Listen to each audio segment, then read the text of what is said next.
Hey everybody, Tom Schmidt here for Ticker Tape Investments. Tonight we're going to talk about 5 things that your financial advisor won't tell you. Wanted to say hello. I'm going to take my camera off so we can focus on the slides, but good to see all you guys with us. And to those of you in the future who are watching the recording after the fact, hello to you as well.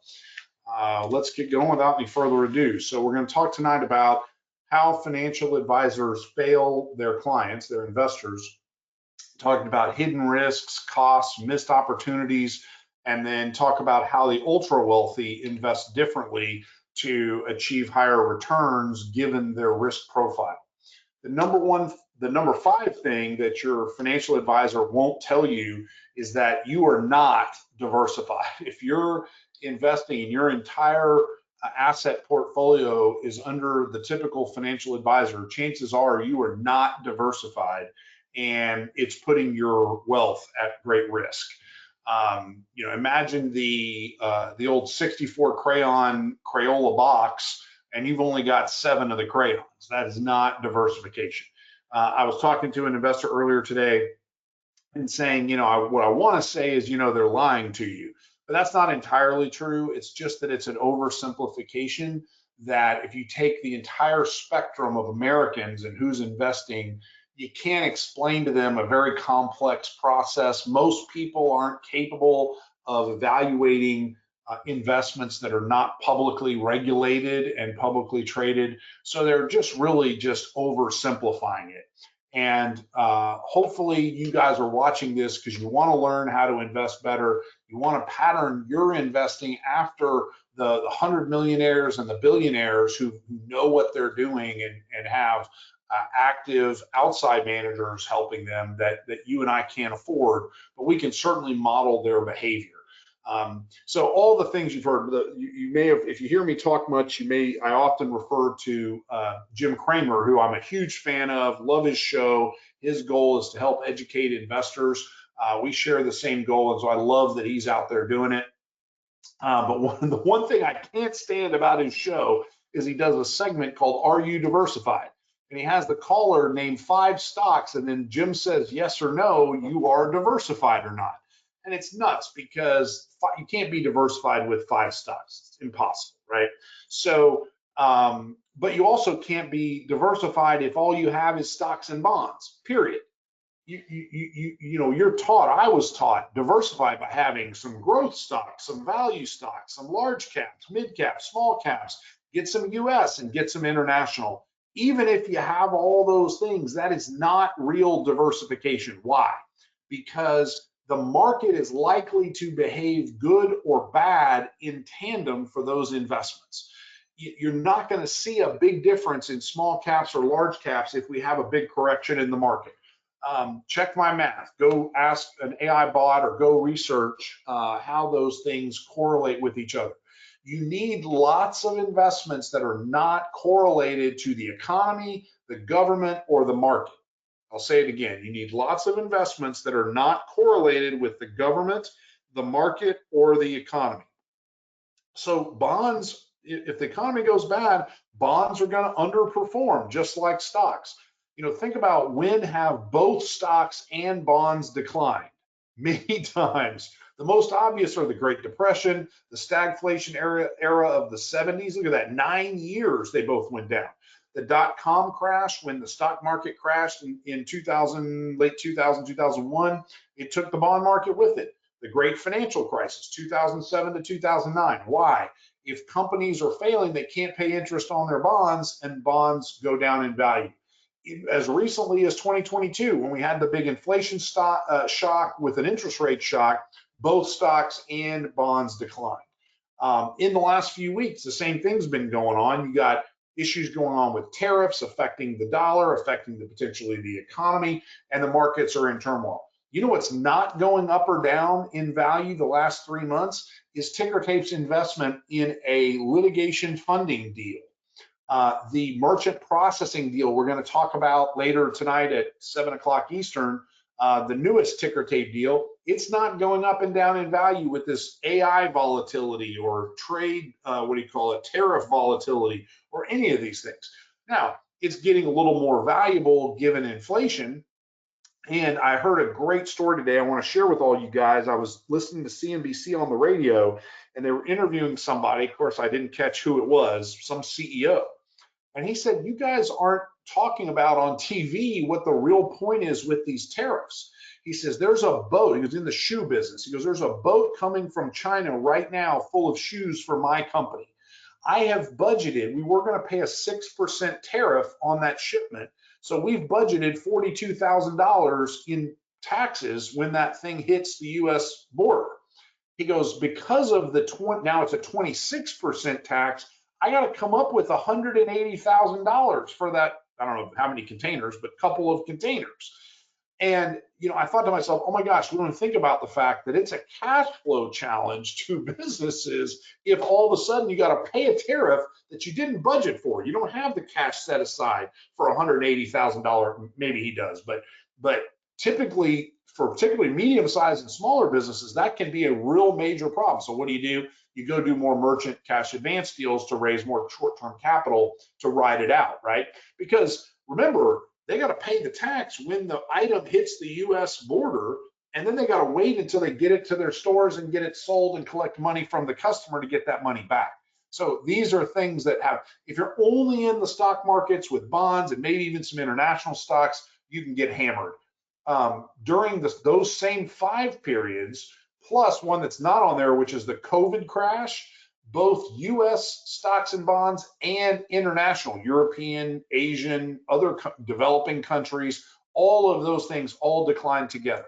Again, the non-correlated assets are critical to keeping diversification in your portfolio. The number 4 thing they won't tell you, and this is so big, we talk about it a lot, private investments outperform the stock market. For example, if a company is publicly traded, that means you can buy it in your Schwab or your Fidelity or your JP Morgan Chase account, the money's already been made in that company. Let me say it again. If you could buy the stock in your trading account, the money has already been made. Let's say it has a $5 billion valuation. It went from 0 to 5 billion before it went public. It can go, sure, it can still double. Some of them go up more than that. But on a percentage basis, you're not going to see that same growth. So guess what? Wealthier investors put much more of their portfolio in private equity and other private investments than traditional investors. If you look at any time period, virtually any time period in the last 100 years, private equity almost always outperforms the stock market. But your advisor isn't going to tell you that. Why? Because he doesn't want you to pull out 50 grand and put it in a multifamily apartment deal, or pull out 100 grand and put it in a merchant cash advance deal, or some other private debt fund, or some early stage angel fund or angel company, right? Because he doesn't earn fees on that. And so they're not going to tell you that. They only get paid on the assets they manage. And so they're telling you to keep your money in their account. The number 3 thing they won't tell you is that your assets are exposed. This is a big thing. If you own shares in a trading account in your name, it is wide open for access to everything from creditors, the current creditors, to the government, to your spouse if you have a divorce, to some unforeseen future creditor. The example that I always use and went through this with my parents was I said, hey guys, if you guys were to go out and get drunk and drive and hurt somebody and they sue you, they'll have access to all of your assets that are not in some sort of protected area. Later in their lives, we started having the conversation. They both stopped drinking in their old age. Said, but you're older now. If you're out there driving on the highway and you accidentally hurt somebody and you're negligent, all of your assets are subject to being taken in a lawsuit. And so your financial advisor, typically, it's not always true, typically financial advisors are not helping you take advantage of tax benefits, protecting against estate taxes, structuring your wealth for protection. And the big one for Ticker Tape, we focus on legacy, right? We want to make sure we're going to help you make enough money that you're taken care of. You don't ever have to worry about money. You can retire sooner. You can live the life you want to live. But we're also going to help you leave behind a legacy that doesn't disappear in the next generation. that will help you build it so that it lasts longer. And will pattern after behaviors that what we call the ultra wealthy, the billionaires, the family offices, the generational wealth folks, how they do it. We're going to use trusts, LLCs, offshore entities, family foundations. We're going to structure your investments for tax efficiency, multi-generational wealth transfer. We're going to use insurance products, maybe other advanced planning tools, and we'll help you. We're going to do this for you. We don't do this for a living. We don't make money on any of these things.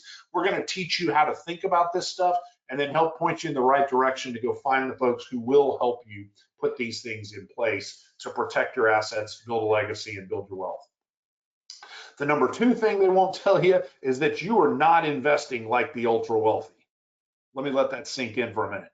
Guys that have enormous wealth, that's who we should be modeling ourselves after. I always remember the comedy joke where the guy said, what's the difference between being rich and being wealthy? Shaquille O'Neal is rich. The guy who signs his paychecks is wealthy. And so I think that's a Chris Rock joke from years ago. But the point is, we have access to what these guys are doing. At Ticker Tape, we've studied this. We've run artificial intelligence scans to analyze it. We've read tons of articles. We follow what people do. Things like Peter Thiel. I know I keep talking about Peter. He woke up one day, is how I say it. He woke up one day and he had $5 billion in his Roth IRA account. That means he can not only, of course, he has all the money he could ever want, but the beauty of it is he can take money out of that account and spend it without incurring any tax liability. He can buy a new house, buy a new car, and he doesn't have to pay tax on the income because he's taking it out of an IRA, right? Huge thing. These are the kinds of things we want to model after. Because bonds don't hedge stocks like they even used to, inflation and rising rates and taxes crush your portfolios. Institutions, billionaires, ultra high wealth people are moving towards private credit deals, direct deals, alternative investments, private equity, assets that are outside of what you can invest in your Schwab brokerage account. And I'm not saying sell all your mutual funds. I'm not saying close out your IRA at Fidelity. All I'm saying is get more diversification. Try to add another asset class every couple months to get diversification. Guys, I'm in hotels, I'm in restaurants, I'm in apartments, I'm in single family homes, I'm in raw land, I've got an oil and gas, a piece of property that's under an oil and gas lease that I get a check every 3 years for when they renew the lease. Nothing going on except they have the right to do something, they give me a big check. You know, God bless them. Hopefully they drill a well someday and I make more money on that. I've got early stage businesses. I've got one called Procerion you should ask us about that has a heart pump. Looks like that company is going to be sold. We're going to make a nice little check on that in the near future. I've got these pre-IPO deals and everything from SpaceX to rare earth metals to automation anywhere, AI bots. You got that whole sort of spectrum. And on top of cryptocurrencies and early stage crypto, not just Bitcoin that's tracking the stock market right now, but early stage cryptos that are trading based on the underlying value of the assets. That bottom word on that slide, non-correlated assets, that is a critical component you got to focus on. For the ultra wealthy, they're putting 50% or more of their portfolios in private markets. They're accessing pre-IPO deals, hedge funds, real estate partnerships, and direct lending, and they use advanced tax reduction and legacy building strategies. That's what we're doing at Ticker Tape. We'd love to help you, let you watch us, see what we're doing, learn from it, and do it yourself. And so we're looking to build a truly diversified portfolio that will thrive in any market. Non-correlated asset classes, everything from private equity, VC, direct investments, secondary markets, litigation funding, merchant cash advances, structured notes. Had a call today with a guy we're going to follow up with and look at investing in mobile home parks. You know why? Because they perform better, particularly in situations where you have increasing interest rates, potential recessionary situations, and a housing shortage, right? It's the cheapest way to own a home in the United States without some sort of government subsidy. So we want to, again, ticker tape. We don't have anything in a mobile home park or that type of business. We're going to add that. We're going to add storage, what do you call it? Public storage facilities, different asset classes to increase our diversification. And of course, we're doing lots of commodities and have been doing digital assets like digital real estate and crypto for quite a while. The number one thing they won't tell you is that your financial institution is paying me. So XYZ Financial Advisor in Houston, Texas, maybe his own company, maybe Schmidt Financial or whatever, he probably has a contract with Fidelity or Schwab or JP Morgan or somebody, and he'll tell you, hey, I'm going to manage your money for you. Go open an account. Here's the link at Fidelity, and check the box that says I have permission to trade for you. The reason he does that, of course, he wants to be able to trade for you. But more importantly, he has a contract in place with Fidelity or whichever bank he uses so that Fidelity sees your contract where you agreed to give him 3% of your assets every year, and Fidelity just sweeps the money out of your Fidelity trading account into his bank account. So he's earning his fees directly from Fidelity. That's why you haven't gotten a bill that says, hey, pay your financial advisor. They're sweeping the money out. Well, let's think for a second about what does that mean? Where does that put him? Well, it puts him in a position where if you come to him and say, hey, I saw these ticker tape guys are doing this cool merchant cash advance deal that's going to pay 15% to investors. I'm only getting 9 on those bonds you gave me. You think I should take a look at it? What's his answer going to be? It's going to be no, because there's no way for you to invest in the ticker tape deal in your Fidelity account. So therefore, you'll have to take money out of the account from which he's getting paid fees, and his fee will instantly go down automatically, regardless of whether the business is. So this is a real conflict of interest that's out there. You may know about it. I'm not saying you shouldn't use a financial advisor, but you should be aware of what their biases and interests are. If they work for a firm that offers investment products, like a Vanguard, Fidelity, JP Morgan, Schwab, etc., they will earn more fees from you if they put you in particular asset products that their firm, number one, created. So the Schwab, blah, blah, blah fund, they're going to put you in that instead of the Bear Stearns, blah, blah, blah fund. Because Schwab, your financial advisor, make more fees from you investing in that vehicle. Or sometimes if you're at like a smaller firm, maybe it's not Schwab, but maybe that firm has a deal with Schwab where they get an extra 0.3% or something on every dollar that gets put into the XYZ Schwab mutual fund, right? I'm not saying don't do it. Everybody's got to make money. They are providing service to you, so they should be paid. Just be aware. Realize when the guy's saying you should move money into this, why is he saying that? Is he putting his cash in that deal?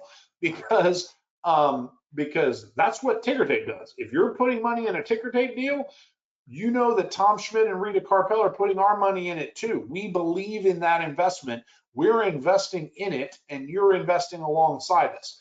I'm guessing that's almost never true for your financial advisor. Maybe for your, value fund or something, he may also own it, but he's not matching your portfolio allocation in the vast majority of cases. Make sure that you're using them for what they're good at and then investing beyond it and getting real diversification. Look at off-market investment opportunities. Stop relying on the firms that are putting their interests first. Listen to them. I'm not saying don't listen. They're not going to tell you bad stuff. Just remember, they're only telling you part of the picture, and it's the part that tends to favor them as opposed to favoring you. I will open it up for Q&A. Anybody that wants to type in a question, feel free to do so. And I'll answer a couple of them. We're running behind schedule. This took me a little longer than I was hoping. But I'll give a second for people to put questions in the little chat box, if you will, and see what we get there. While I'm talking about that,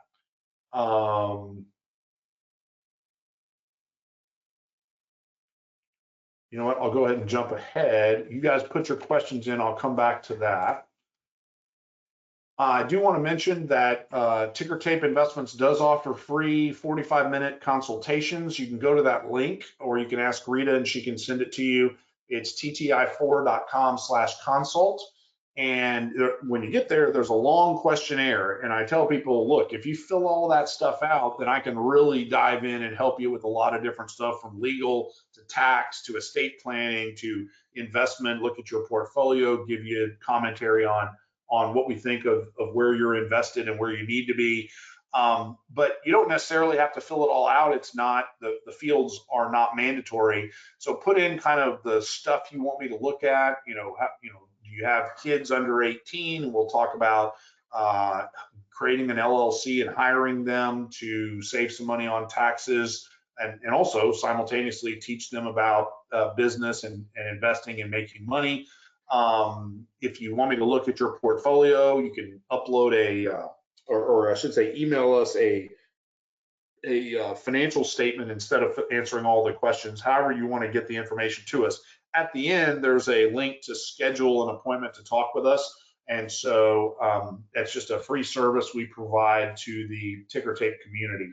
The other thing is, I'm guessing since you found us here that you've already connected to these, but just a reminder, make sure you're following us on all of our social media locations, especially the YouTube channel, which is youtube.com/@TickerTapeInvestments, because we'll do presentations like this, but also on our LinkedIn account, our Facebook account, our blog, tickertapeinvestments.com/blog. We're posting all sorts of articles and information, stories, educational lessons from famous investors, all that good stuff.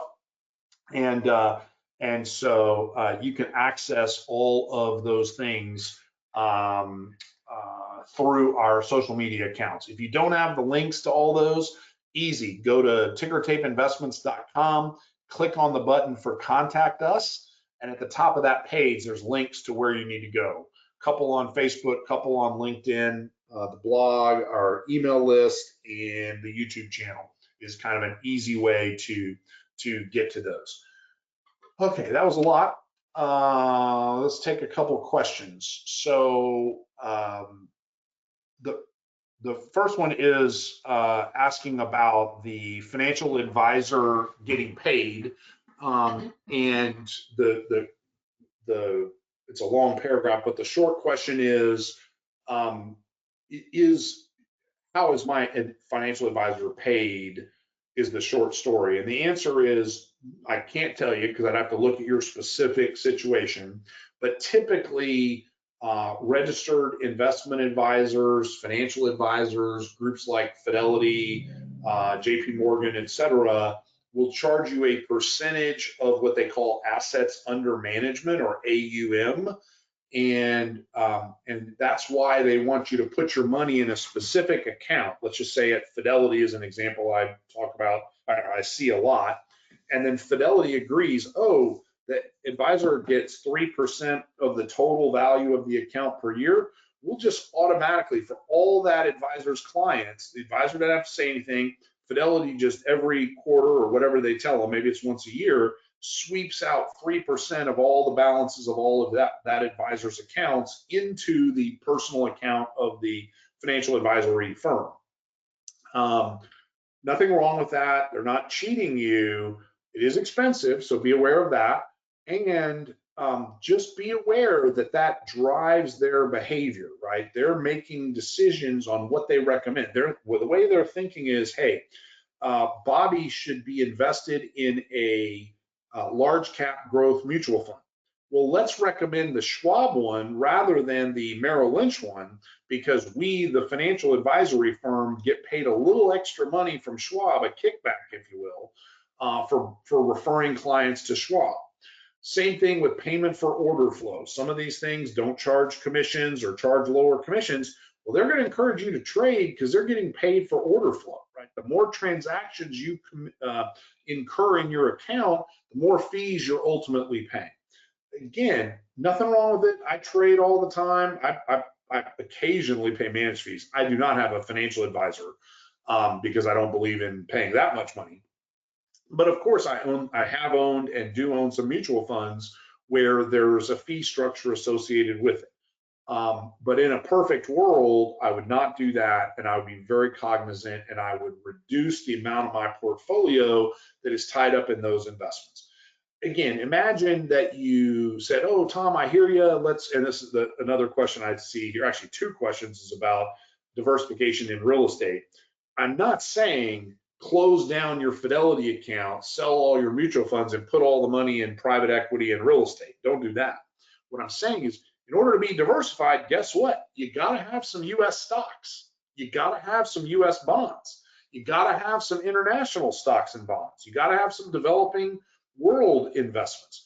But you also need a percentage of your portfolio in private equity, private debt, real estate of all different kinds. Remember, just within real estate, you want to be diversified. If all you did was invest, I have clients who are still doing this, all they're investing in, or let's just say 90% of their portfolio is in multifamily apartment complexes. And they're really good at finding which ones to invest in, and they have a good track record, and they make money.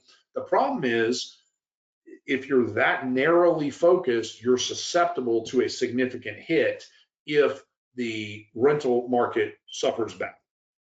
COVID was a good shock for those guys because the government said, hey, you can't evict anybody if they don't pay their rent. Fortunately, the duration of that was short enough that, property suffered. I'm not trying to understate that, but they were able to survive. Whereas if that had lasted for a year more, probably, you would have had half the owners of the multifamily properties in this country losing their assets to a foreclosure. I see some other questions. I'm going to reply to you guys and have you reach out directly to Rita because I think they're more too long of answers, I guess, would be the way I would say it. And then the last one quickly is someone asked, how do we define ultra wealthy? Well, the short answer is that's a very, we kind of oversimplify it. We're just looking at sort of the top 2%, 1% of Americans and what are they doing as opposed to the top 10% kind of thing, right? So when I say ultra wealthy, I'm typically referring to someone with at least $100 million net worth or greater, whether it's a family office, some sort of smaller institution, or an actual individual family member with that kind of wealth. And looking at what do they do, we've done a lot of research on this. In fact, there's a whole presentation you can look at as to how to invest like the ultra wealthy. But with that, I'm going to call it an evening. Everybody have a great day, evening, etc. Join us in, looks like 29 minutes from right now. And Ticker Tape is presenting TTI Merchant Holdings LLC, a new opportunity to earn 15% interest on a deal investing in merchant cash advances. Look forward to seeing all you guys at the next call. Thanks.